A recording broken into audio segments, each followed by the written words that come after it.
রাত জেগে মোবাইল ব্যবহার করলে 4টি মারাত্মক ক্ষতি আপনার লাইফে চলে আসবে। অবশ্যই আমরা অনেকেই আছে, বিশেষ করে ইয়াং পিপল যারা আছি, তারা আমরা রাত জেগে মোবাইল ব্যবহার করি। মনে রাখবেন, রাতটাকে কিন্তু আল্লাহ তাআলা বিশ্রামের জন্য দিয়েছেন। আল্লাহ তাআলা পবিত্র কোরআনুল কারীমের ভিতরে নিজেই বলে দিয়েছেন, 30 নম্বর পারার 1 নম্বর পৃষ্ঠার 6 নম্বর লাইন, সূরা নাবায়ের 9-10 নম্বর আয়াতে আল্লাহ তাআলা বলছেন, ওয়াজআলনা নাওমাকুম সুবাতা ওয়াজআলনাল লাইলা লিবাসা।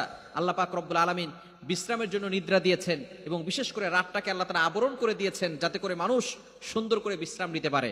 এই রাতটাকে আমরা বিশেষ করে অনেকে লেট করে ঘুমাই। নবী সাল্লাল্লাহু আলাইহি ওয়াসাল্লামের সুন্নাহ হচ্ছে তাড়াতাড়ি ঘুমিয়ে যেতেন এবং তাড়াতাড়ি ঘুম থেকে উঠে রাতের বেলা তাহাজ্জুদের নামাজ আদায় করতেন, সাহাবায়ে কেরাম নামাজ আদায় করতেন।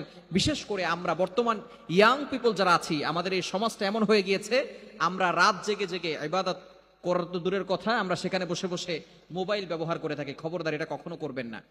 রাত জেগে মোবাইল ব্যবহার করলে 4টি ক্ষতি, মারাত্মক ক্ষতি আপনার লাইফে চলে আসবে। নাম্বার 1, 1 নম্বর হচ্ছে ইন্টেলেকচুয়াল পাওয়ার, মেধা শক্তি দুর্বল হয়ে যাবে। অনেক মা বাবারা ফোন দিয়ে বলে, হুজুর আমার সন্তানের পড়া মুখস্থ হয় না। অনেকে এই কথা বলে, হুজুর সন্তানের পড়া মুখস্থ হচ্ছে না, মেধা কেমন যেন দুর্বল হয়ে যাচ্ছে। আপনার সন্তানকে রাতে বেশি পড়তে না দিয়ে, সেখানে মোবাইল টিপতে না দিয়ে, আপনি বিশেষ করে রাতে তাড়াতাড়ি ঘুমিয়ে যাবে, সর্বোচ্চ হাই 10টা পর্যন্ত। এরপরে সে তাড়াতাড়ি ঘুম থেকে উঠবে। 10টায় ঘুমালে অটোমেটিক ফজরের আগে আগে তার ঘুম ভেঙে যাবে। যদি এইভাবে তাড়াতাড়ি ঘুমায় এবং ওই সময় তাড়াতাড়ি উঠে, ওই সময় তার রেস্টলেস মাইন্ড, তার মাইন্ডটা প্রশস্ত থাকবে এবং তার মেধা প্রশস্ত থাকবে। ওই সময় পড়লে পড়াটা মুখস্থ হবে। বিশেষ করে যারা হেফজখানায় দেখবেন বাচ্চারা পড়াশোনা করে, কোরআন মুখস্থ করে যারা, এরা দেখবেন খুব তাড়াতাড়ি ঘুম থেকে উঠে। তারা রাত 3টা-4টার সময় ঘুম থেকে উঠে তাহাজ্জুদ নামাজ পড়ে। ওই সময় মেধাটা একবারে প্রশস্ত থাকে। বিশেষ করে যারা বেশি রাত জাগবে, তার 1 নাম্বার ক্ষতি হচ্ছে তাদের মেধা শক্তি, ইন্টেলেকচুয়াল পাওয়ার, মেধা শক্তি দুর্বল হয়ে যাবে।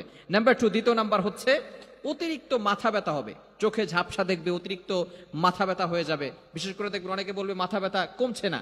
এই অতিরিক্ত রাত জাগলে কিন্তু মাথা ব্যথা কমে না। এবং 3 নাম্বার হচ্ছে চোখের দৃষ্টি কমে যাবে। যারা মোবাইল এমন ভাবে ইউজ করে, মোবাইল ইউজ করতে করতে তাদের চোখ কিন্তু একেবারে শেষ পর্যায়ে চলে যাবে। এই জন্য অবশ্যই বেশি ফোন ব্যবহার করা যাবে না। এবং 4 নাম্বার হচ্ছে মানসিক অশান্তি, মেজাজ খিটখিটে হয়ে যাবে। যারা রাতের বেলা ঘুমায় না, তাদের মেজাজ খিটখিটে হয়ে যায়। এজন্য অবশ্যই রাতের বেলা আমরা তাড়াতাড়ি ঘুমানোর চেষ্টা করব। বিশেষ করে গার্ডিয়ান যারা আছে, বাবা মা যারা আছেন, অবশ্যই আমাদেরকে সতর্ক থাকতে হবে। আপনি আপনার সন্তানকে আদর্শ সন্তান বানাতে চান। অনেক বাবা মা এটা মন থেকে চায় যে আমাদের সন্তানরা আদর্শ সন্তান হবে, কিন্তু বাবা মা কখনো আদর্শ হতে চায় না। আপনাকে দেখে আপনার সন্তানরা শিখবে। আপনি যেটা করবেন সেটা আপনার সন্তানরা করবে। আপনি যদি তাড়াতাড়ি ঘুম থেকে উঠেন, আপনি যদি তাড়াতাড়ি ঘুমিয়ে যান, আপনি যদি 5 ওয়াক্ত নামাজ পড়েন, আপনার সাথে সাথে ছোট্টবেলা থেকে আপনার সন্তান আপনার সাথে সাথে নামাজ পড়বে, আপনার সাথে সাথে ঘুমাবে, আপনার সাথে সাথে ঘুম থেকে উঠবে।